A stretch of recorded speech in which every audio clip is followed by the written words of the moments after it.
तो इस कहानी की शुरुआत में हम ये देखते हैं हमारा मेन कैरेक्टर रिइंकार्नेट होकर एक दूसरे वर्ल्ड में जागता है और ये वर्ल्ड उसके लिए काफी न्यू है। अब बाहर आने के बाद वो इस वर्ल्ड को भी देखता है कि ये वर्ल्ड कैसा है, जिसके बाद वो अपने वाटर एलिमेंट का इस्तेमाल करता है जिससे उसके हाथ में पानी आ जाता है। अब अगली सीन में हमारा मेन कैरेक्टर एक एंजल के सामने खड़ा हुआ होता है और वो एंजल ये कहता है काफी लंबे टाइम के बाद कोई यहाँ पर आया है और ये तुम्हारी आफ्टर लाइफ नहीं है। अभी एंजल रियो के सामने उस इंसिडेंट को दोहराता है जिससे रियो की मौत हुई थी। अब रियो भी इस बात को समझ जाता है कि वो मारा गया है और अब वो रिइंकार्नेट होने वाला है। रियो पूछता है कि मुझे उस वर्ल्ड में क्या करना है। एंजल कहता है तुम उस वर्ल्ड में जो मन चाहे वो कर सकते हो, तुम्हें कोई स्पेसिफिक काम देकर वहाँ पर भेजा नहीं जा रहा है। ये सारी बातें सुनने के बाद रियो कहता है तो मैं ये चाहता हूँ कि मेरी लाइफ काफी शांत हो। ये एंजल उसे बताता है कि वो जिस वर्ल्ड में रिइंकार्नेट होने वाला है उसे ये फी बोलते हैं, जहाँ पर काफी सारे लोग मैजिक स्पेल का इस्तेमाल कर सकते हैं लेकिन ये लोग काफी कम है। वो ये कहता है कि तुम सबसे ज्यादा वाटर मैजिक से कंपैटिबल हो तो इसलिए तुम्हें वाटर मैजिक दिया जा रहा है जिसका तुम इस्तेमाल कर सकते हो। ये बोलते ही एंजल उसे इस वर्ल्ड के अंदर रिइंकार्नेट कर देते हैं और साथ में उसे एक घर और 2 महीने का राशन भी मिलता है। फिर हम दोबारा से एंजल को देखते हैं जो कि रियो के घर के बारे में बता रहे होते हैं। तुम्हारे घर के ऊपर कभी भी सीधा अटैक नहीं हो सकता और तुम ऐसा मान सकते हो कि तुम्हारे घर के ऊपर एक बैरियर लगा हुआ है। रियो को भी इस घर के अंदर एक किताब मिल जाती है जिसके अंदर काफी सारे मॉन्स्टर्स के बारे में लिखा होता है और वो ये सोचता है कि मैंने आज से पहले ऐसी लैंग्वेज कभी भी नहीं पढ़ी लेकिन फिर भी मैं इसे काफी आराम से पढ़ पा रहा हूँ। यहाँ पर उसे एक और किताब मिलती है जिससे उसे मैजिक के बारे में पता लगता है और अब वो इसे पढ़ने के बाद बाहर आ जाता है और बाहर आकर अपने वाटर एलिमेंट का इस्तेमाल कर रहा होता है। इस एलिमेंट का इस्तेमाल करने में रियो को बिल्कुल भी दिक्कतें नहीं आती, यहाँ तक कि वो स्पेल को बिना चांट किए इस एलिमेंट का यूज कर रहा होता है। लेकिन अब भी वो इस बात को लेकर काफी परेशान होता है, अगर मैं इंचांटेशन कर पाता तो ये काफी कूल होता। अंदर आने के बाद वो अपने वाटर मैजिक का इस्तेमाल करते हुए बाथ टब को भर रहा होता है और वो ये सोचता है अब मैं इसे गर्म कैसे करूं, जिसके लिए वो बाहर आकर लकड़ियों को घिसना शुरू करता है लेकिन इससे भी कुछ नहीं होता और वो काफी थक जाता है। लेकिन अपने सर के ऊपर सूरज को देखकर उसके दिमाग की बत्ती जल जाती है, जिसके बाद वो अपने सामने रखे हुए पानी के ऊपर आइस मैजिक का इस्तेमाल करने की कोशिश करता है लेकिन ये पानी आइस नहीं बनता। ये तरीका काम नहीं कर रहा है तो चलो कुछ और ट्राई करते हैं। रियो भी इस बात को समझ जाता है कि उसे एक्चुअली में आइस कैसे बनानी है और अगली पल हम ये देखते हैं कि वो आइस को बना लेता है और काफी खुश हो जाता है। इस बर्फ को निकालने के बाद वो इसे एक मैग्नीफाइंग ग्लास की तरह इस्तेमाल कर रहा होता है जिससे वो लकड़ियों में आग लगा देता है और इसे देखकर मुझे भी अपने बचपन के दिन याद आ गए। सारा पानी गर्म हो जाने के बाद वो आराम से बैठकर बात ले रहा होता है और ये कहता है मेरा आज का दिन तो काफी प्रोडक्टिव रहा। नहाते नहाते रियो इस बात को भी सोच रहा होता है क्या मैं अपने हाथ से गर्म पानी भी निकाल सकता हूँ, पर इन सारी बातों को अभी के लिए साइड रखते हुए वो घोड़े बेचकर सो जाता है। अगली सुबह उठने के बाद वो ठूस ठूस कर खाना खा रहा होता है लेकिन तभी अचानक वो ये सोचता है कि एंजल ने मुझसे कहा था कि मेरे पास बस 2 महीने का ही राशन है, उसके बाद मुझे खुद ही हंटिंग पर जाना होगा। रियो इस बात को लेकर भी काफी परेशान होता है कि उसे हंटिंग करने के लिए इस बैरियर से बाहर जाना होगा और बाहर जाते ही मॉन्स्टर्स उसके ऊपर अटैक कर सकते हैं और इसके पास बस एक नाइफ है। इन सारी बातों से एक चीज तो क्लियर हो जाती है कि रियो को अब अटैक मैजिक भी सीखना होगा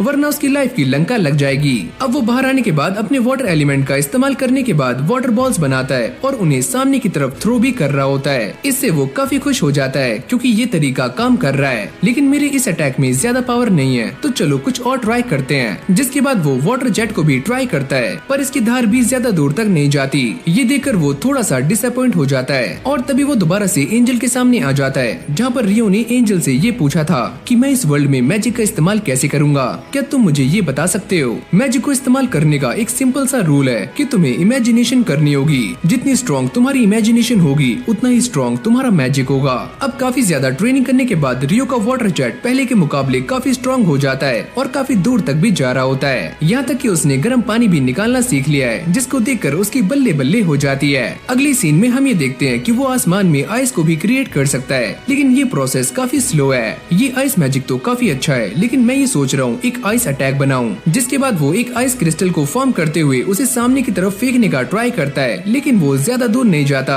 और पास में ही गिर जाता है। मुझे ऐसा लगता है कि मैंने कोई गलती की है और इसे पानी की तरफ फेंकना थोड़ा सा मुश्किल है। अब उसके दिमाग में अजीब अजीब से ख्याल आने शुरू हो जाते हैं, अगर मैंने फाइट में इसका इस्तेमाल किया तो मेरी मौत पक्की है। लेकिन वो इस चीज से हार मानने वाला नहीं है और वो अपनी मैजिक की काफी प्रैक्टिस कर रहा होता है। अगली सीन में हम ये देखते हैं कि वो अपने सारे के सारे मैजिक को मास्टर कर लेता है। इतनी हार्ड ट्रेनिंग करने के बाद रियो को ऐसा लगता है कि उसका सारा का सारा माना खत्म हो चुका है लेकिन अब भी वो रुकने वाला नहीं है। जिसके बाद हम ये देखते हैं कि वो काफी जल्दी से इस आइस क्रिस्टल को फॉर्म करना सीख जाता है, लेकिन अब भी इसमें काफी कमियां हैं। तो लो भाई, ये बंदा एक जुगाड़ बनाकर हंटिंग करने के लिए अपने बैरियर से काफी दूर आ जाता है। थोड़ी आगे आने के बाद उसे नदी के पास एक क्वार्ट्ज मिल जाता है, जिसे वो पत्थर के साथ रगड़कर आराम से आग जला सकता है। इससे रियो का एक काम तो आसान हो चुका है कि अब उसे सूरज के ऊपर डिपेंड होने की जरूरत नहीं है। अब रियो हब्स इकट्ठे करने के लिए जंगल में आ जाता है, लेकिन तभी अचानक वो ये नोटिस करता है कि उसके सामने एक काफी खतरनाक बोर है, जो कि उसके ऊपर अटैक करने के लिए सामने से आ रहा होता है। ये देखकर रियो की फटनी शुरू हो जाती है और उसे वो वक्त याद आता है कि कैसे उसका ट्रक उनके साथ एक्सीडेंट हुआ था। जैसे ही ये जंगली बोर उसके ऊपर अटैक करता है तो रियो सामने से हट जाता है और वो ये सोचता है कि मैं यहाँ पर कुछ कर सकता हूँ, क्योंकि इस वर्ल्ड में मैजिक एग्जिस्ट करता है। तभी रियो अपने आइस मैजिक का इस्तेमाल करते हुए पूरे के पूरे फ्लोर को जमा देता है और ये जंगली बोर उसके ऊपर फिसल रहा होता है और फिसलते फिसलते सामने की तरफ आ रहा होता है। उसके सामने काफी सारे आइस के कांटे होते हैं जिसमें लगकर वो मारा जाता है। ये सारा काम निपटाने के बाद रियो दोबारा से अपने घर आ जाता है और वो ये सोचता है कि इस वर्ल्ड में जंगली बोर काफी कमजोर होते हैं और एक कमजोर से लड़ने में ही मेरी हालत टाइट हो गई, तो इस वर्ल्ड के खतरनाक मॉन्स्टर्स कैसे होंगे। अब वो फिर से उसी मैजिकल बुक को पढ़ना शुरू करता है जहाँ पर उसे ड्रैगन्स के बारे में पता लगता है और वो ये पढ़ता है कि ये ड्रैगन्स काफी खतरनाक होते हैं और एक ड्रैगन पूरी की पूरी सिटी को भी खत्म कर सकता है। तो इसीलिए जब भी वो तुम्हारे सामने आए तो दुम दबाकर भाग जाओ। लेकिन जैसे वो पेज को टर्न करता है तो यहाँ पर एक और एंजल के बारे में लिखा हुआ होता है जिसका नाम है आकुमा और ये एक फॉलिंग एंजल है और ये सच में काफी डेंजरस है। इस एंजल के ओरिजिन के बारे में इस किताब में ज्यादा कुछ लिखा नहीं होता, लेकिन एक चीज काफी साफ लिखी होती है कि जिस भी दिन ये तुम्हारे सामने आया वो दिन तुम्हारी लाइफ का आखिरी दिन होगा। अब यहीं से हमारा सीन शिफ्ट हो जाता है जहाँ पर रियो टार्जन बनकर जंगल में आ गया था, लेकिन तभी अचानक एक काफी बड़ा हॉक उसके ऊपर अटैक कर देता है और वो शील्ड बनाकर इधर उधर भाग रहा होता है। ये हॉक रियो को मारने के लिए एयर स्लैश का इस्तेमाल कर रहा होता है, लेकिन उसके पास एक और काफी खतरनाक अटैक है जो कि वो अपनी चोंच से करता है। अब रियो भी ये समझ जाता है कि उसके पास भागने का कोई भी चांस नहीं है, तो वो भी इससे लड़ने के लिए एकदम तैयार हो जाता है और इसके ऊपर काफी सारी आइस से अटैक करता है, पर ये उनसे बचता हुआ रियो के काफी नजदीक आ जाता है। तो रियो भी अपने ऊपर एक आइस की शील्ड बना लेता है और जैसे ये हॉक उससे टकराता है तो उसके तोते उड़ जाते हैं, लेकिन अब भी ये हॉक हार नहीं मानता और लड़ने की हालत में होता है। रियो भी इस बात को नोटिस कर लेता है कि उसके इस अटैक से इस हॉक को काफी चोटें आई हैं और वो डर के मारे यहाँ से चला जाता है और रियो चैन की सांस लेता है। अरे यार बाल बाल बचा, वरना आज तो मारा जाता। और इस बंदे की पीसफुल लाइफ की अब धीरे धीरे धज्जियां उड़नी शुरू हो जाती हैं, जिसके चक्कर में ये अपने घर का रास्ता भी भूल जाता है और तभी इसके सामने सरकटा आ जाता है जिसको देखकर इसकी काफी फट जाती है। इस बंदे की लाइफ में ऐसे ही मुश्किलें आती रहती हैं और वो काफी सारे मॉन्स्टर से लड़ने के बाद अपनी एबिलिटी को काफी अच्छे से इस्तेमाल करना सीख जाता है, यहाँ तक कि वो पानी में जाने के बाद एक काफी जॉइंट ऑक्टोपस को भी काफी आराम से हरा देता है। इस बंदे की वाटर जेट की पावर भी पहले के मुकाबले काफी तेज हो चुकी है, जो कि एक पत्थर को भी बीच में से काट सकती है। अगली सीन में रियो इस सरकटे से लड़ने के लिए उसके सामने आ जाता है और वो ये सोचता है कि एंजल ने मुझे जो बुक दी थी उसके अंदर इसका कहीं भी जिक्र नहीं है, तो क्या ये एक मॉन्स्टर है या फिर कुछ और है। जिसके बाद इन दोनों के बीच में फाइट स्टार्ट हो जाती है और ये नाइट रियो को काफी आराम से हरा रहा होता है और उसकी आइस शील्ड को भी बड़ी आराम से तोड़ देता है। हारने के बाद रियो नीचे गिर जाता है और वो ये सोचता है कि मुझे ऐसा नहीं लगता कि मैं इससे कभी भी जीतने वाला हूँ, ये सच में काफी स्ट्रॉन्ग है। रियो हर रात इस जगह पर इसीलिए आता है क्योंकि उसको ऐसा लगता है कि ये नाइट उसकी ट्रेनिंग करवा रहा है, क्योंकि आज तक इस नाइट ने रियो को नुकसान नहीं पहुंचाया और न ही उसे जान से मारा है। अभी सरकटा अपनी स्वॉर्ड को रियो को सौंप देता है और रियो भी ये समझ जाता है कि शायद से ये नाइट ये चाहता है कि मैं इस स्वॉर्ड को मास्टर करूं। जिसके बाद ये सरकटा यहाँ से चला जाता है। फिर हम दोबारा से उसी हॉक को देखते हैं जो कि पहले के मुकाबले काफी इवॉल्व हो चुका है। जब वो रियो के ऊपर अटैक करता है तो वो इसे रोकने के लिए 5 लेयर की शील्ड बना लेता है और इस अटैक को बड़ी आराम से काउंटर कर लेता है, पर ऐसा बस रियो को ही लगता है क्योंकि ये अटैक इतना भी कमजोर नहीं था। इससे रियो की सारी शील्ड्स टूट जाती हैं। अब वो इसके अटैक को रोकने के लिए 10 लेयर की शील्ड का इस्तेमाल करता है, लेकिन वो भी चकनाचूर हो जाती हैं। रियो इसको डिफीट करने की काफी ट्राई कर रहा होता है, लेकिन ये हॉक उसके सारे के सारे अटैक से बड़ी आराम से बच जाता है और अब ये एक काफी जोर से आवाज निकालता है जिससे रियो की पैंट गीली हो जाती है। अब ये हॉक रियो के ऊपर लाइटनिंग का भी अटैक करता है, पर रियो इससे बच जाता है। लेकिन ये फाइट देखते ही देखते काफी इंटेंस हो रही होती है और ये हॉक रियो के ऊपर काफी भारी पड़ रहा होता है। अब ये जैसे ही रियो को मारने के लिए उसके सामने से आता है तो रियो अपनी स्वॉर्ड का इस्तेमाल करके इस हॉक का काम 25 कर देता है और ये हॉक मारा जाता है। लेकिन रियो को इस बात का काफी पछतावा हो रहा होता है कि उसने इस हॉक को जान से मार दिया, जिसके लिए वो इससे माफी भी मांगता है और बाद में अपनी स्वॉर्ड को इसकी बॉडी से बाहर निकाल कर यहाँ से चला जाता है। पर तभी अचानक उसके सामने एक रेड कलर कलर का ड्रैगन आ जाता है। पर रियो ने ऐसा पढ़ा था कि जब ये ड्रैगन उसके सामने आए तो उसे दुम दबाकर भाग जाना है। पर ये ड्रैगन अपनी टेलीपैथी का इस्तेमाल करके रियो से बातें कर रहा होता है और वो भी ये देखकर काफी शॉक्ड हो जाता है कि ये ड्रैगन उससे बात कर सकता है। मैंने काफी टाइम से टेलीपैथी का इस्तेमाल नहीं किया और मुझे तुमसे कुछ पूछना है। क्या तुम किसी ऐसे हॉक से मिले थे जो अभी अभी इवॉल्व हुआ हो? रियो उससे काफी डरते हुए ये कहता है, अरे हाँ मुझे मिला तो था, लेकिन मैंने उसे जान से मार दिया, मुझे माफ करना। क्या तुमने उसे जान से मार दिया? तुम तो एक काफी कमाल की लड़की हो और तुम्हारे पास ये अजीब सा वेपन कैसा है? जब रियो उसे अपनी ये स्वॉर्ड दिखाता है तो ये ड्रैगन कहता है कि ये तो फेरी किंग की स्वॉर्ड है। अगर ये स्वॉर्ड उसने तुम्हें दी है तो इसका मतलब साफ है कि वो तुम्हारे ऊपर काफी ट्रस्ट करता है। फिर ये दोनों गप्पे मारने में लग जाते हैं और देखते ही देखते शाम भी हो जाती है और इन दोनों को टाइम का पता ही नहीं लगता। रियो ड्रैगन से ये पूछता है कि तुम्हारा नाम क्या है? वैसे मेरा नाम है लेविन। और ये बोलने के बाद वो ड्रैगन यहाँ से चला जाता है। अभी जो मेरे साथ हुआ ये काफी अजीब था और मुझे ऐसा नहीं लगा था कि मैं इस ड्रैगन से बात कर पाऊंगा।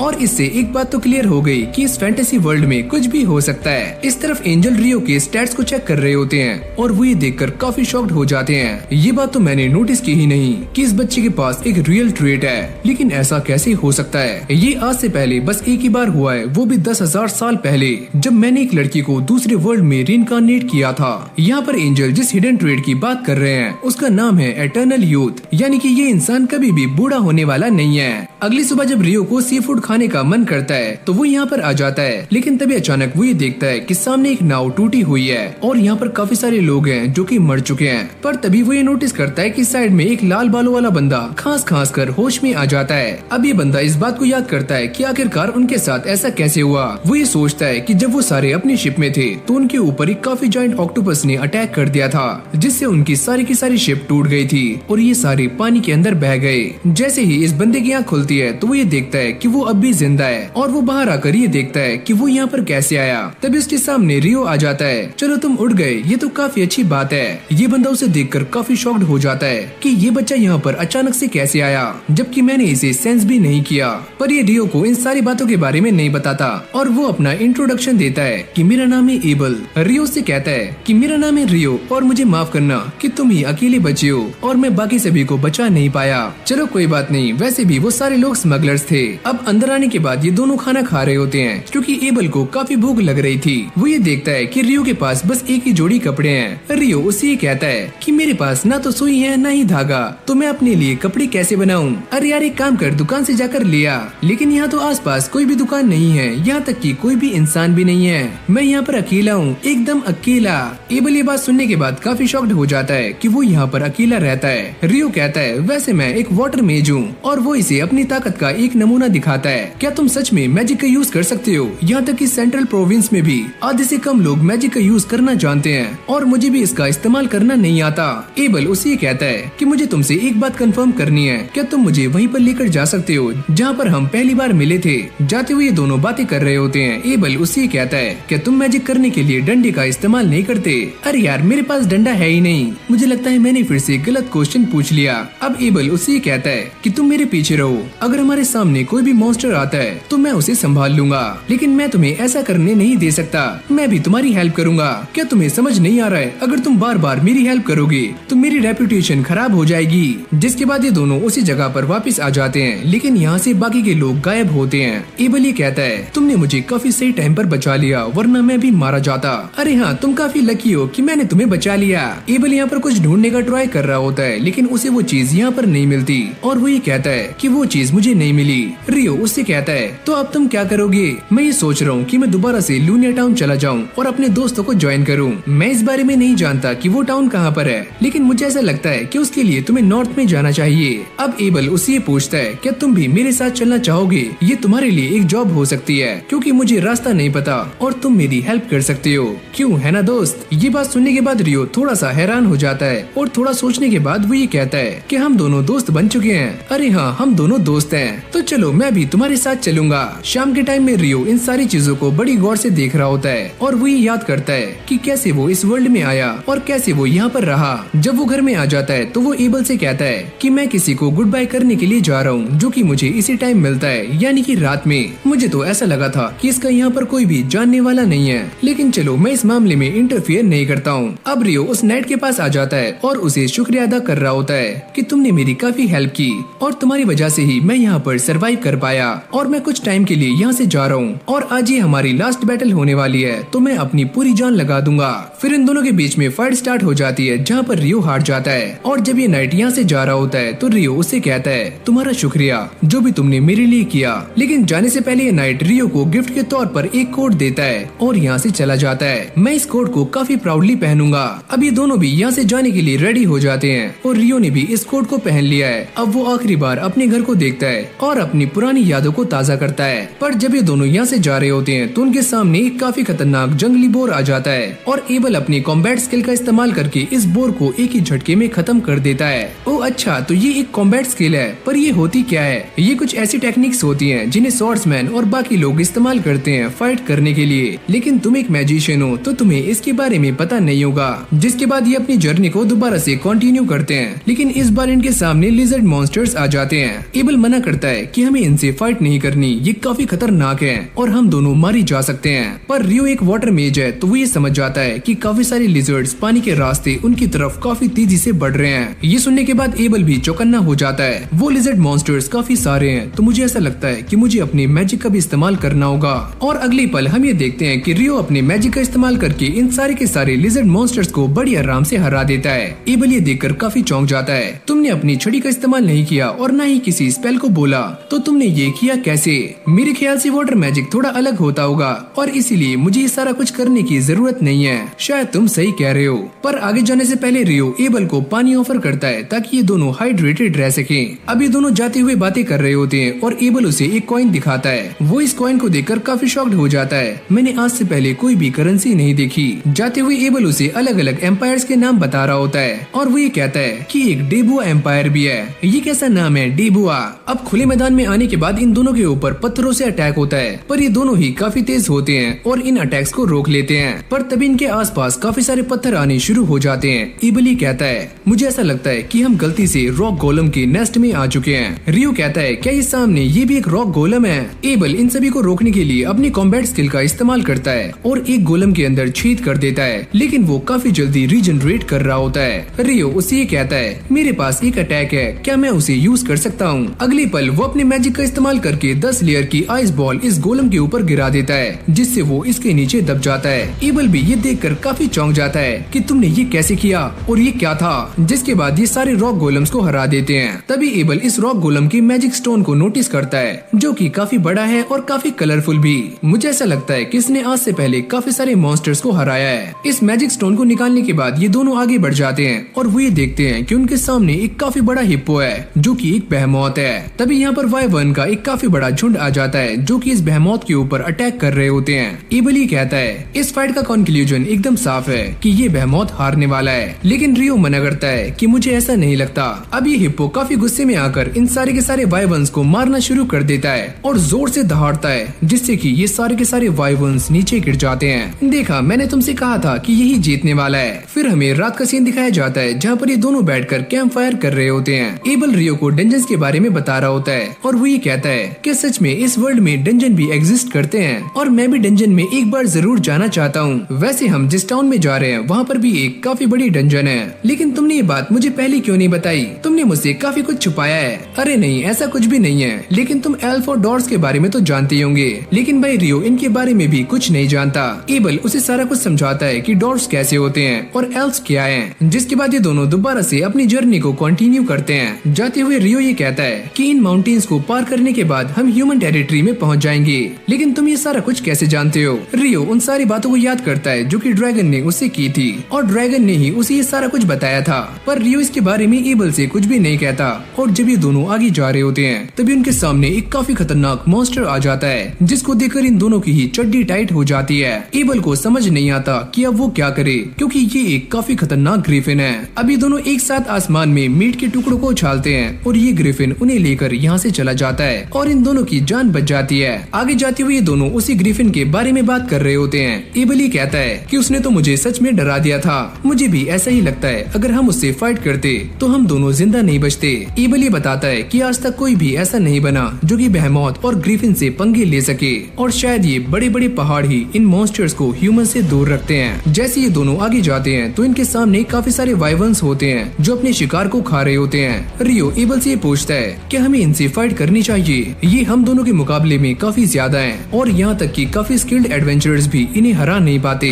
लेकिन आगे जाते हुए हमारे रास्ते में काफी सारे वाइवर्न्स आने वाले हैं, तो कभी न कभी तो हमें इनका सामना करना होगा। ये बोलते ही रियो उनसे लड़ने के लिए सामने पहुँच जाता है और वो अपने मैजिक का इस्तेमाल करके इन सारे के सारे वाइवर्न के पंखों को यहीं पर स्टक कर देता है, जिससे कि वो उड़ नहीं पाते। एबल अपनी कॉम्बैट स्किल का यूज करके इन सारे के सारे वाइवर्न्स को हरा देता है, पर तभी यहाँ पर और भी वाइवर्न्स आ जाते हैं, लेकिन ये दोनों मिलकर उन सभी को ठिकाने लगा देते हैं। जब एबल वाइवर्न्स के मैजिक स्टोन को बाहर निकाल रहा होता है तो वो ये कहता है कि मैंने ये कभी नहीं सोचा था कि इनसे फाइट करना इतना आसान होगा। इन सारे के सारे वाइवर्न्स को हराने के बाद वो माउंटेन्स को भी क्रॉस कर लेते हैं और ह्यूमन टेरिटरी के काफी करीब होते हैं, और ये उसके कितने पास हैं ये तो इनकी स्माइल से ही पता लग जाता है। अब थोड़ी दूर आगे चलने के बाद इन दोनों को एक सड़क दिखती है और एबल ये समझ जाता है कि ये दोनों कहाँ पर हैं, और वो ये कहता है कि थोड़ी आगे चलने के बाद हम फाइनली टाउन तक पहुँच जाएंगे। जिसके बाद ये दोनों टाउन के एक रेस्टोरेंट में आ जाते हैं। एबल उससे कहता है क्यों ना तुम भी एक एडवेंचरर बन जाओ जिससे तुम्हें टाउन में जाने के पैसे नहीं देने होंगे, क्योंकि इस टाउन में आने के लिए एबल ने रियो के पैसे दिए होते हैं। और वो ये कहता है और मॉन्स्टर से जो हमें मैजिक स्टोन्स मिलते हैं उन्हें एडवेंचरर सीधा गिल्ड में बेच सकते हैं और काफी मोटा पैसा कमा सकते हैं। साथ ही में वो ये भी क्लियर करता है कि जो एडवेंचरर गिल्ड में रजिस्टर नहीं होता वो मैजिक स्टोन को बेच नहीं सकता। तभी इन दोनों के सामने गर्मा गर्म खाना आ जाता है और रियो भी इस खाने को फटाक से चट कर जाता है। अब कुछ टाइम यहाँ पर बिताने के बाद ये दोनों लूनिया टाउन के लिए निकल जाते हैं और थोड़ा सफर तय करने के बाद ये फाइनली उस टाउन में पहुँच जाते हैं। ये गार्ड एबल को देखकर काफी खुश होता है, हमें ऐसा लगा था कि आप खो गए हो। अरे नहीं, रियो ने मेरी जान बचाई और इसीलिए मैं यहाँ तक पहुँच पाया, और ये है रियो। गार्ड रियो से कहता है तुम्हारा शुक्रिया, और वो इसके हाथ को पकड़ने के बाद छोड़ता ही नहीं है। अब रियो की एंट्री फीस देने के बाद ये दोनों अंदर आ जाते हैं और अब वो रियो को एडवेंचरर्स के रैंक के बारे में बताना शुरू करता है कि एक एडवेंचरर की जर्नी F रैंक से शुरू होती है और अगर वो B रैंक या उससे ऊपर हो जाता है तो उसे क्वेस्ट भी काफी खतरनाक मिलते हैं। यहाँ तक कि वो ये भी कहता है कि जो एडवेंचरर जितने ज्यादा हाई रैंक पे होता है वो उतने ही पैसे कमाता है, लेकिन तुम्हें पैसों की चिंता करने की कोई भी जरूरत नहीं है क्योंकि तुम्हारे पास मैजिक स्टोन्स हैं। अब ऐसी दोनों बातें करते करते गिल्ड तक आ जाते हैं और जैसे दोनों गिल्ड में एंटर करते हैं तो सारे के सारे लोग एबल को देखकर काफी खुश हो जाते हैं, जैसे कि वो एबल का ही इंतजार कर रहे हों। ये देखकर रियो सोचता है कि ये बंदा यहाँ पर काफी ज्यादा फेमस है तो मेरे ख्याल से मुझे बाहर इंतजार करना चाहिए। जब रियो बाहर आ जाता है तो उसकी मुलाकात एक लड़की से होती है और ये दोनों ही एक दूसरे को काफी गौर से घूर रहे होते हैं और घूरते घूरते रुक जाते हैं। वो ये कहती है तुम्हारा आउटफिट काफी अच्छा है और मेरे ख्याल से ये फेरी किंग का है, लगता है उन्हें तुम्हारे ऊपर काफी ट्रस्ट है, लेकिन अभी मुझे कुछ काम है तो मैं जा रही हूँ और हम बाद में जरूर मिलेंगे। लेकिन इस बंदे की आंखें फटी की फटी रह जाती हैं कि अभी उसके साथ क्या हुआ। अरे रियो अंदर आ जाओ। एबल उसे लेकर अंदर आ जाता है और सभी के सामने उसे इंट्रोड्यूस कर रहा होता है। इसका नाम है रियो और ये भी एक एडवेंचरर बनना चाहता है, तो तुम सारे इसका अच्छे से ख्याल रखना। अभी सारे उसे घेर कर खड़े हो जाते हैं और रियो को थैंक्स कर रहे होते हैं और रियो भी ये सारा कुछ देखकर काफी खुश हो जाता है। अब वो इसे लेकर नीना के पास आ जाता है जो कि यहाँ के रिसेप्शनिस्ट है और वो ये कहता है कि मैं इसे एंडोर्स कर रहा हूँ और इसे D रैंक मिलना चाहिए। ये सुनने के बाद नीना थोड़ी शॉक्ड हो जाती है और वो ये कहती है लेकिन तुम्हें ये प्रूफ करने के लिए फिजिकल स्ट्रेंथ का टेस्ट देना होगा। मैं इस बारे में गिल्ड मास्टर से बात करना चाहता हूँ और नीना उन्हें बुलाने के लिए यहाँ से चली जाती है। जब ये दोनों मीटिंग रूम में वेट कर रहे होते हैं तो गिल्ड मास्टर ह्यूग यहाँ पर आ जाते हैं। वो एबल को देखकर काफी खुश होते हैं। एबल उनसे कहता है इस बच्चे का नाम है रियो और इसी ने मेरी जान बचाई है। मेरा नाम है ह्यूग मैगलास और मैं यहाँ का गिल्ड मास्टर हूँ और एबल की जान बचाने के लिए तुम्हारा शुक्रिया। एबल ये कहता है कि मैं इस बच्चे को एंडोर्स कर रहा हूँ और मैं ये चाहता हूँ कि इसका रैंक बढ़ जाए। ऐसा हो तो सकता है अगर ये बच्चा अपनी फिजिकल स्ट्रेंथ प्रूफ कर दे।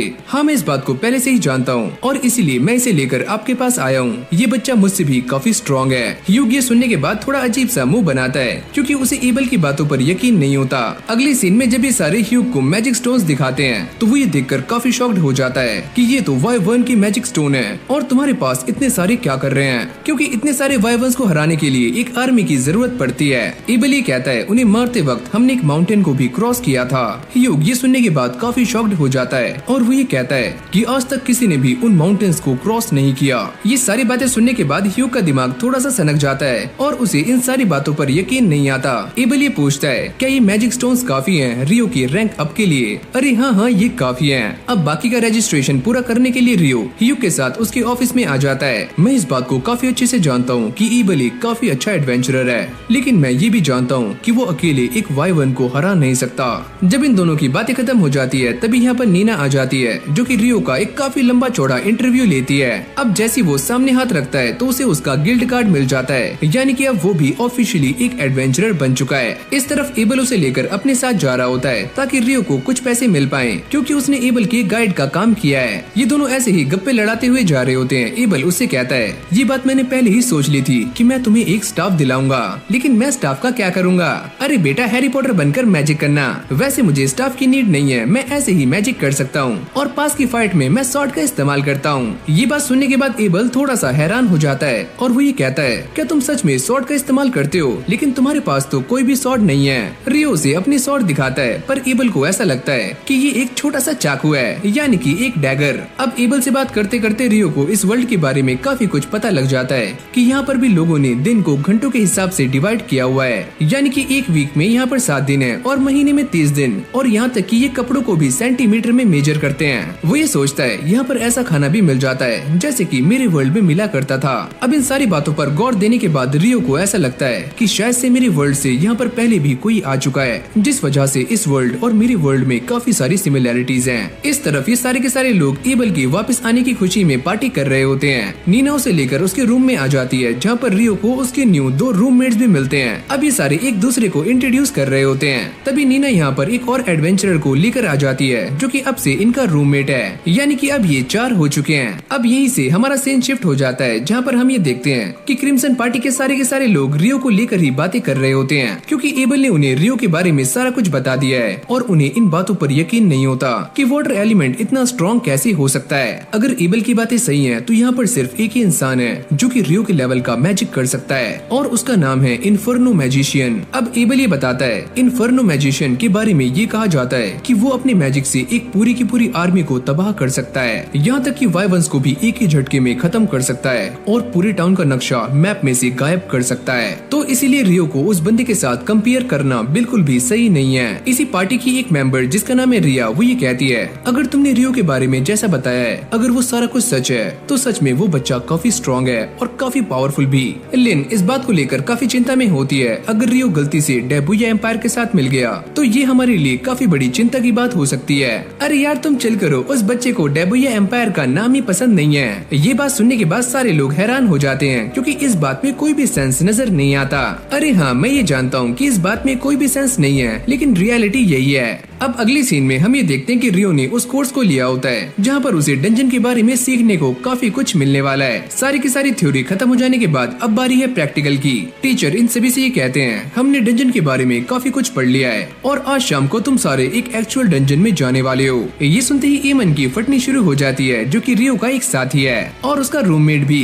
अगर वहाँ पर जाने से पहले किसी का कोई क्वेश्चन है तो वो मुझसे पूछ सकता है। रियो पूछता है सर क्या कोई ऐसा तरीका है जिससे कि हम वहाँ पर इंस्टेंटली जा पाएं? अरे वाह तुम इस इंस्टेंट मैजिक के बारे में जानते हो, ये तो काफी अच्छी बात है। वो ये बताते हैं कि ऐसे डंजन साउथ में एग्जिस्ट करते हैं, लेकिन मैं उनके बारे में ज्यादा नहीं जानता। एमन की भी अब सनक जाती है और वो रियो से पूछता है कि तुम इंस्टेंट ट्रेवल के बारे में कैसे जानते हो। अब शाम में सारे उस डंजन के सामने आ जाते हैं और ये डंजन पूरे शहर के बीचों बीच है। मैं तुम्हें इस बारे में पहले ही बता चुका हूँ कि इस डंजन के अंदर मॉन्स्टर्स की तादाद हर साल काफी तेजी से बढ़ रही है। अब साथ ही में वो ये कहते हैं कि यहाँ पर एक डबल सिक्योरिटी भी लगाई गई है ताकि ये मॉन्स्टर्स टाउन के अंदर घुस ना पाएं। रियो ये समझ जाता है कि टाउन के बाहर जो वॉल है वो हमें भारी खतरों से बचा रही है और ये यहाँ पर मॉन्स्टर से।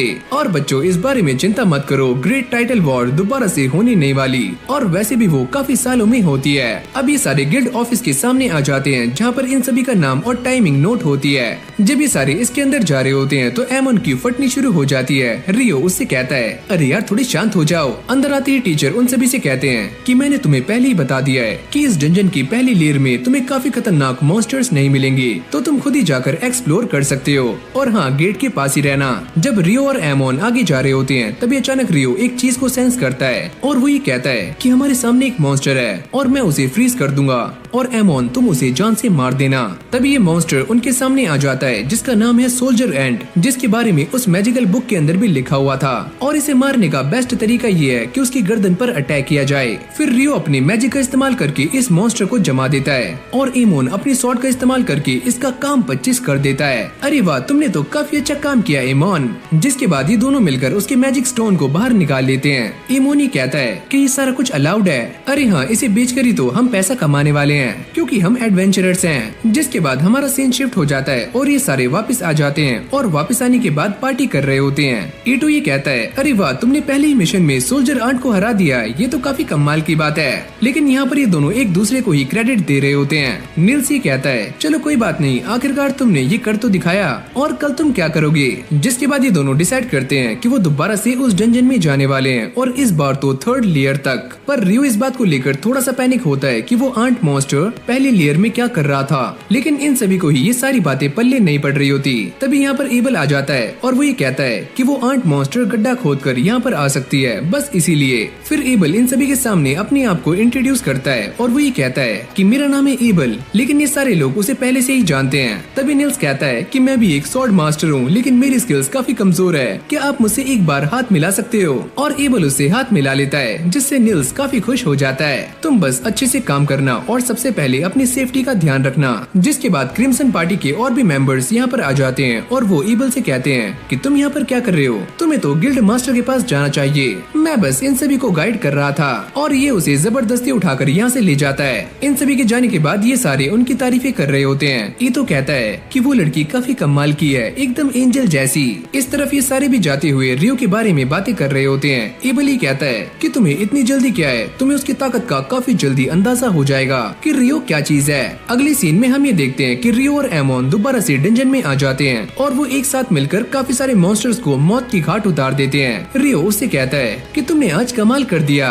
अब बाहर आने के बाद ये दोनों बातें कर रहे होते हैं। रियो उससे कहता है तुम्हारी शॉर्ट स्किल्स काफी कमाल की हैं और अगर तुम ऐसे ही प्रैक्टिस करते रहोगे तो तुम एक काफी अच्छे स्वॉर्ड्समैन बन जाओगे।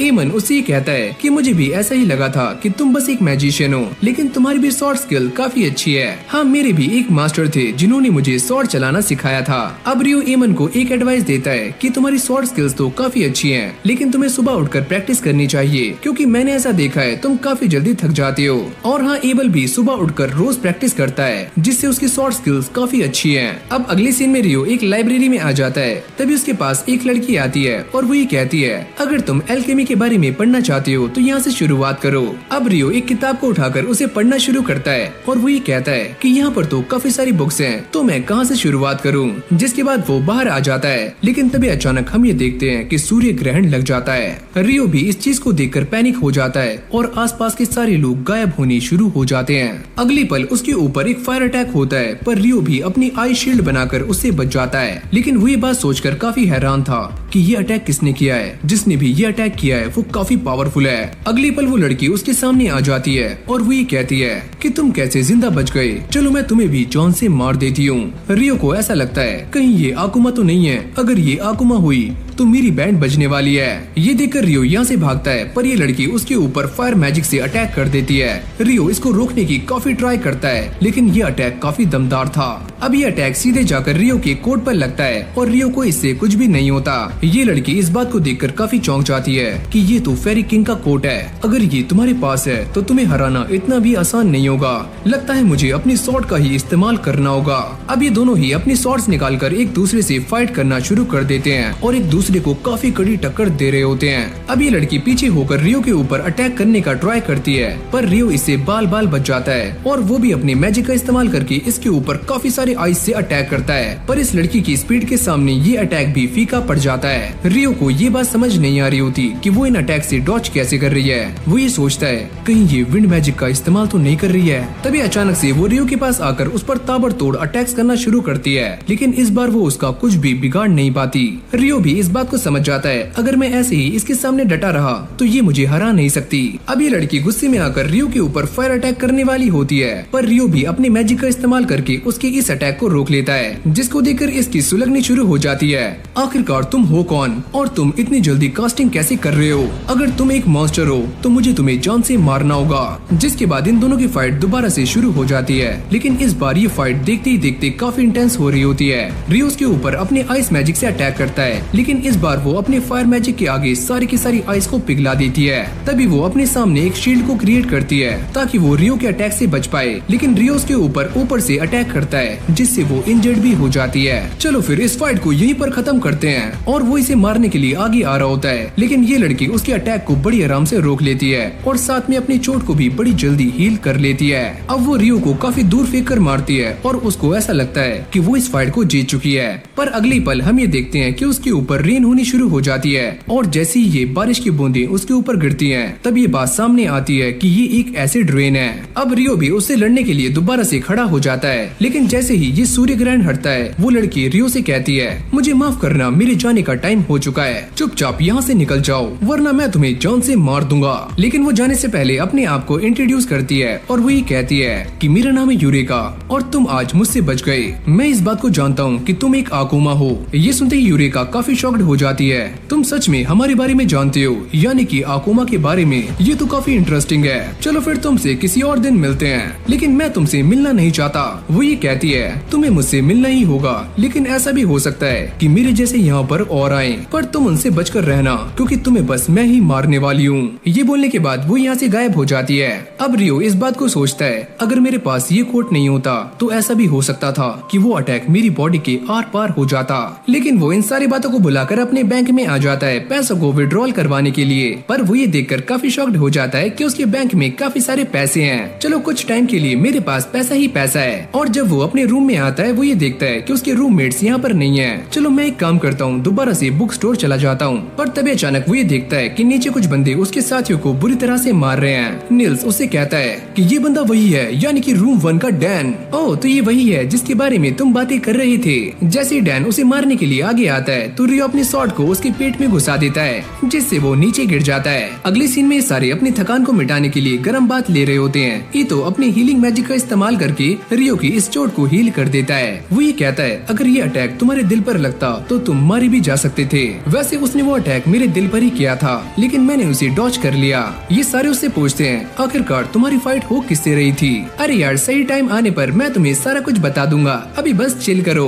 अब अगले सीन में रियो के सारे दोस्त दोबारा से उसी डंजन में आ जाते हैं जहाँ पर वो गॉब्लिन्स और गॉब्लिन आर्चर्स से फाइट कर रहे होते हैं। काफी मेहनत करने के बाद ये सारे उन्हें हरा तो देते हैं, लेकिन इससे वो भी इंजर्ड हो जाते हैं। पर ईतो के पास हीलिंग मैजिक की पावर है जिससे वो सभी को हील कर देता है। निल्स कहता है कि आगे इस डंजन में काफी खतरा हो सकता है, तो चलो बाहर चलते हैं। जिसके बाद ये सारे इस डंजन से बाहर आ जाते हैं। पर तभी हम ये देखते हैं कि डंजन के अंदर एक काफी खतरनाक मॉन्स्टर है जिसने बहुत सारे एडवेंचरर्स को मौत की घाट उतार दिया है। इस तरफ रियो प्रैक्टिस करने के लिए बाहर आया हुआ होता है। वो ये सोचता है कल रात जो मेरे साथ हुआ वो काफी अजीब था और उस आकुमा की पावर्स काफी ज्यादा है, यहाँ तक कि उसकी फिजिकल स्पीड भी मुझसे काफी गुना ज्यादा है। रियो इस बात को लेकर भी थोड़ा सा चिंता में होता है कि शायद से वो आकुमा अपनी स्पीड को बढ़ाने के लिए विंड मैजिक का इस्तेमाल कर रही थी और मुझे भी कुछ ऐसा ही ट्राई करना होगा जिससे कि मैं वाटर मैजिक का इस्तेमाल करते हुए पहले से अपनी स्पीड को काफी गुना बढ़ा सकूं। अब कुछ देर सोचने के बाद रियो के दिमाग में एक आइडिया आता है जिससे कि वो नीचे की जमीन को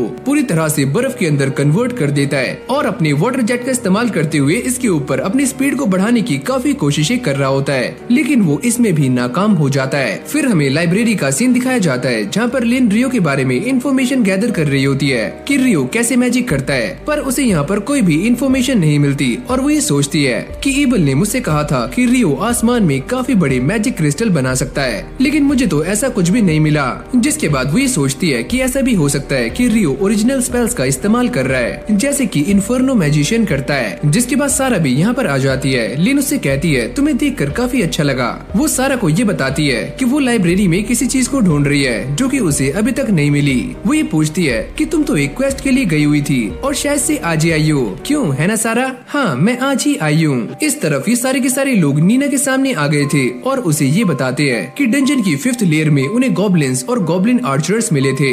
इन मैजिक स्टोन्स को अच्छे से ऑब्जर्व करने के बाद नीना भी ये समझ जाती है कि ये सारे लोग सच बोल रहे हैं, जिसके बाद वो जल्दी से भागकर गिल्ड मास्टर ह्यूग के पास जाती है और उन्हें सारी बातें बता देती है। और वो भी इन मैजिक स्टोन्स को देखकर काफी चौंक जाते हैं और वो ये कहते हैं, हमारे टाउन में अभी कौन कौन सी बी रैंक की पार्टीज हैं? नीना ये बताती है, हमारे टाउन में अभी क्रिम्सन पार्टी और व्हाइट ब्रिगेड है। तुम एक काम करो, इन दोनों पार्टीज को यहाँ पर समन करो और फिर मैं अपना ऑफर इनके सामने रखूंगा।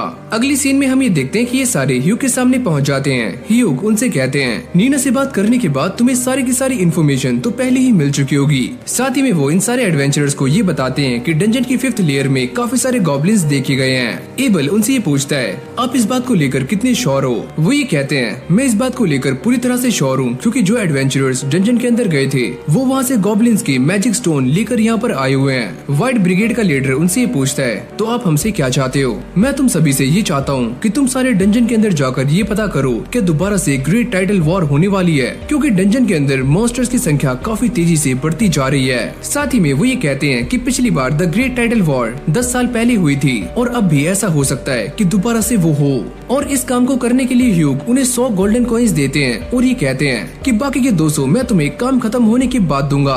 एबल उनसे ये पूछता है, क्या आप हमसे बस यही चाहते हो कि हम वहाँ पर जाकर उस चीज को वेरीफाई करें? मैं बस यही जानना चाहता हूँ द ग्रेट टाइटल वॉर दोबारा से कब होगी और हम उसके लिए तैयारियां भी कर सकते हैं। और मैंने लॉर्ड को ये सारी बातें पहले ही बता दी हैं। ये सारी बातें सुनने के बाद ये दोनों पार्टीज भी इस क्वेस्ट को एक्सेप्ट कर लेती हैं। फिर हम रियो को देखते हैं जो कि नॉर्थ साइड की लाइब्रेरी में जाने की बात कर रहा होता है। कीटो उससे कहता है, अगर तुम वहाँ जाना चाहते हो तो तुम्हारा डी रैंक का एडवेंचरर होना काफी जरूरी है। ईमन उनसे कहता है, मैंने तो यहाँ तक भी सुना है कि वहाँ पर फॉरबिडन टेक्स्ट भी एग्जिस्ट करते हैं। ये सुनने के बाद रियो काफी खुश हो जाता है और वो यहाँ से निकल जाता है। इस लाइब्रेरी में आने के बाद रियो उन बुक्स को ढूंढना शुरू करता है जिसके अंदर एल्केमी और आकुमा के बारे में लिखा हुआ है। जब वो यहाँ पर इन बुक्स को ढूंढ रहा होता है तभी उसकी नजर सारा से मिल जाती है और ये दोनों एक दूसरे को काफी गौर से देख रहे होते हैं, क्योंकि ये पहले भी मिल चुके हैं। यहाँ पर क्रिम्सन और व्हाइट ब्रिगेड दोनों ही पार्टीज डंजन के गेट पर पहुँच चुकी होती है और वो ये नोटिस करते हैं कि यहाँ पर काफी सारे सी रैंक के एडवेंचरर्स भी हैं जो कि उनका साथ देने के लिए यहाँ पर आए हुए हैं। जैसे ह्यूग इस गेट को खोलने वाले होते हैं पर एबल उन्हें रोक देता है और वो ये कहता है, पता नहीं क्यों मुझे ऐसा लग रहा है कि कुछ काफी बुरा होने वाला है। अब लिन अपने मैजिक का इस्तेमाल करके ये पता लगाती है कि डंजन के अंदर के हालात कैसे हैं और वो ये देखती है कि यहाँ पर काफी सारे गॉब्लिन्स हैं जो कि बाहर आने के लिए एकदम तैयार हैं। ये सुनने के बाद सारे लोग इस बात को समझ जाते हैं कि ग्रेट टाइटल वॉर दोबारा से होने वाली है। ह्यूग सभी से कहते हैं कि सारे लोग तैयार हो जाओ, यहाँ पर वॉर कभी भी हो सकती है। गिल्ड के अंदर भी एक नोटिस लगा हुआ होता है कि डंजन कुछ टाइम के लिए बंद है, लेकिन तभी यहाँ पर एक एडवेंचरर भागते हुए आता है और वो ये कहता है कि द ग्रेट टाइटल वॉर कभी भी हो सकती है, तो चलो हमें जाना होगा। लेकिन भाई यहाँ पर रियो और सारा के बीच में अलग ही बातें चल रही होती हैं और ये दोनों ही एक दूसरे को अपना इंट्रोडक्शन दे रहे होते हैं। रियो उससे कहता है कि तुम मुझे जानती हो, वैसे मेरा नाम है रियो और मैं एक एडवेंचरर हूँ। जब मैंने तुम्हें पहली बार देखा था तो मैं ये समझ गई थी कि तुम एक एडवेंचरर हो। जब वो रियो से ये पूछती है कि वो लाइब्रेरी में क्या कर रहा है तो वो ये कहता है कि मैं तो बस यहाँ पर एल्केमी के बारे में जानने के लिए आया था ताकि मैं एक गोलम को समन कर सकूं। ये सुनने के बाद सारा थोड़ी सी हैरान हो जाती है और वो ये कहती है कि सच में तुम एक गोलम को समन करना चाहती हो, तुम्हारे इरादे तो सच में काफी बड़े हैं। अब वो इसे लेकर अपने साथ जा रही होती है जहाँ पर उसे गोलम के बारे में काफी नॉलेज मिल सकती है। साथ ही में वो ये कहती है कि मैं भी एक एडवेंचरर हूँ और मेरी पार्टी का नाम है विंड। और इस तरफ हम ये देखते हैं कि सारे के सारे एडवेंचरर्स इन्हीं दरवाजों को देख रहे होते हैं जहाँ से मॉन्स्टर्स बाहर आने वाले हैं, लेकिन ये सारे के सारे दरवाजे बंद कर दिए गए हैं। पर तभी अचानक यहाँ का दरवाजा टूट जाता है और काफी सारे गॉब्लिन्स और गॉब्लिन आर्चरर्स यहाँ पर आ जाते हैं जो कि दिखने में काफी खतरनाक लग रहे होते हैं। एडवेंचरर्स ने भी अपना मोर्चा संभाल लिया होता है और वो अपने मैजिक अटैक का इस्तेमाल करके और साथ ही में तीरों का इस्तेमाल करके इन सारे के सारे गॉब्लिन्स को ठिकाने लगा रहे होते हैं। लेकिन अब भी ये तादाद में काफी ज्यादा हैं। लेकिन भाई गॉब्लिन्स भी रुकने वाले नहीं थे, वो भी अपने तीरों का इस्तेमाल करके काफी सारे एडवेंचरर्स को घायल कर देते हैं। ये फाइट देखते ही देखते काफी इंटेंस हो रही होती है और ये दोनों ही एक दूसरे को काफी कड़ी टक्कर दे रहे होते हैं। इतना ज्यादा लड़ने के बाद ये सारे एडवेंचरर्स काफी थक जाते हैं और साथ में इनके सप्लाईज भी खत्म हो जाते हैं। लो रैंक के एडवेंचरर्स सप्लाईज को फुलफिल करने में इनकी हेल्प कर रहे होते हैं। अब इन सभी को लड़ते हुए सुबह से शाम हो जाती है और काफी सारे लो रैंक के गॉब्लिन्स मारे जाते हैं। अब ये दोनों ही पार्टीज वॉल से नीचे नीचे आ जाती हैं और बचे हुए गॉब्लिन्स को मारना शुरू कर देती हैं, क्योंकि ये सारे इस बात को काफी अच्छे से जानते हैं कि थोड़ी देर में यहाँ पर गॉब्लिन्स का जर्नल आने वाला है जो कि दीवारें तोड़कर काफी आसानी से टाउन में जा सकता है। पर इन सभी की ये देखकर काफी फट जाती है कि इनके सामने एक नहीं बल्कि 3 गॉब्लिन जर्नल्स हैं। ये सारे इस बात को भी काफी अच्छे से जानते हैं कि अब एक गॉब्लिन किंग भी यहाँ पर आने वाला है। एबल इन सभी से कहता है कि तुम सारे फाइट करने के लिए तैयार हो जाओ, हम दोनों मिलकर एक एक गॉब्लिन जर्नल को हराने वाले हैं और तुम दोनों मिलकर किसी एक को। जिसके बाद ये सारे इन गॉब्लिन जर्नल से फाइट करना शुरू कर देते हैं और यहाँ तक कि इनके ऊपर भारी भी पड़ रहे होते हैं। एबल ये नोटिस करता है कि डंजन के अंदर से उनके ऊपर एक अटैक होने वाला है और वो इन सभी को पहले ही वार्न कर देता है, तुम सारे चौकन्ने हो जाओ। अगले पल हम ये देखते हैं कि डंजन के अंदर से एक काफी खतरनाक विंड अटैक बाहर की तरफ आता है जिसे ये सारे डॉज कर लेते हैं। पर इस अटैक की पावर इतनी ज्यादा होती है कि तीनों ही गॉब्लिन जर्नल्स मारे जाते हैं। इनके सामने अब गॉब्लिन्स का किंग आ चुका था जो कि दिखने में काफी बड़ा और काफी खतरनाक था। जिसके बाद इन सभी के बीच में फाइट स्टार्ट हो जाती है। एबल और फेल्प मिलकर इसका सामना कर रहे होते हैं। एबल अपनी टेक्निक का इस्तेमाल करते हुए अपनी स्वॉर्ड को इसके पेट में घुसा देता है। फेल्प ये कहता है कि इससे भी ये नहीं मरा, मैं भी ये जानता था कि इस अटैक से इसे कुछ भी नहीं होगा। लिन क्या तुम तैयार हो? लिन जो कि काफी टाइम से एक मैजिक स्पेल को कास्ट कर रही होती है, वो अपने विंड मैजिक का इस्तेमाल करते हुए इस गॉब्लिन किंग के ऊपर एक जोरदार अटैक करती है जिससे उसकी बॉडी में छेद हो जाते हैं और ये छेदी सिंह बन जाता है और मारा जाता है। जिसके साथ ही ये ग्रेट टाइडल वॉर भी खत्म हो जाती है, जिसको देखकर ये सारे के सारे लोग काफी खुश हो रहे होते हैं क्योंकि इन सभी ने एक काफी महान काम किया है। अब एबल और फेल्प इस अटैक के बारे में बातें कर रहे होते हैं जो कि लिन ने किया था। फेल्प ये कहता है कि इस अटैक को करने में थोड़ा सा टाइम लगता है लेकिन तुम इसे हमारा स्पेशल अटैक भी समझ सकते हो जो कि काम कर गया। तो इसी के साथ हमारे इस एनिमे का ये वाला पार्ट यहीं पर एंड हो जाता है। अगर आपको ये वाली एनिमे अच्छी लगी हो तो वीडियो को लाइक करके चैनल को सब्सक्राइब करना मत भूलना। और हाँ, इस एनिमे का सेकंड पार्ट भी काफी जल्दी आने वाला है, तो जल्दी से वीडियो को लाइक कर दो और चैनल को सब्सक्राइब करना मत भूलना। बाकी मैं मिलता हूँ आपसे एक और न्यू फ्रेश वीडियो के साथ, तब तक के लिए keep watching and keep supporting anisole.